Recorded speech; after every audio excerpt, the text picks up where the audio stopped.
తెనుగోళ్ళు ఇచ్చిన శిల్పక పండ్లు తేనె మామిడి పండ్లు తీయంగా దిందామె తీరొక్క పండ్లు చిలక నేరేడు పండ్లు కాపంలో ఇచ్చిన మక్క కంకులు అవి పాల కంకులు కాల్చుకొని తిందాము కందికాయలు పచ్చి పల్లికాయలు గుజారి గుజారి మామిళ్ళ కిందో నల్ల మామిళ్ళ కింద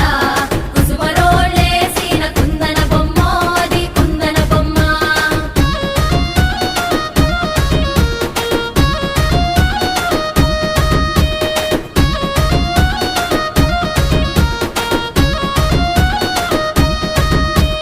బెస్తోలు పెట్టిన పచ్చి చేపలు అవి వట్టి చేపలు